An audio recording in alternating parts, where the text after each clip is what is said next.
Good morning and welcome back to our science class. So today we are going to begin with a new chapter, lesson number 8, body movements. Now this chapter is a very lengthy chapter, but it's very interesting and very easy. So let's move on with our journey. So children, you all are aware that what is movement. When something is showing a type of movement, when something is moving, we say it is a movement. Our body also shows different types of movements.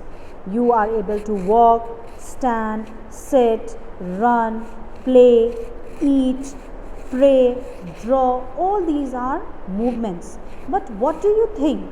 That your body is showing only these type of movements? There are certain movements that are taking place internally also. Like your heart is working all the time, your lungs, isn't it? Your stomach, it is churning the food.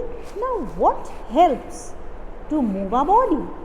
So you have done in your younger classes the skeletal system, which provides a rigid network to our body. What is it made up of? Bones, and the bones are connected to each other through joints, and these joints allow movement, isn't it? Now let us discuss about various activities. You can see the various activities: running, walking, reading, eating, swimming, writing. All these activities require movement. So we can say that for movement it is not necessary to change our position. But look at these animals. They also show movement. They are moving from one place to another. Now, when they are moving from one place to another, they are making use of limbs, and so we call it locomotion. Now, let's quickly discuss what is the difference between these two words, movement and locomotion.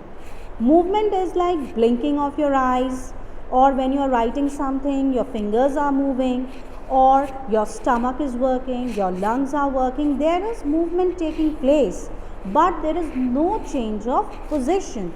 But in case of locomotion, we use our limbs, and limbs means what? Hands and legs.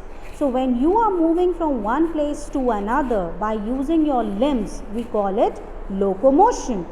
So locomotion is very important for animals because they need to protect themselves. They need to find food and shelter, unlike plants, because plants can prepare their own food at their own place. So let us quickly discuss why animals need locomotion. Locomotion means why do animals move from one place to another. You all know that they move from one place to another, or they show locomotion to find food, water, shelter, to protect themselves from their enemies, to avoid unfavorable conditions, so that they migrate, and even to find better breeding grounds in order to reproduce, in order to increase their number. Now, in our next class, we are going to discuss how human body shows movement, or what helps in movement. Thank you.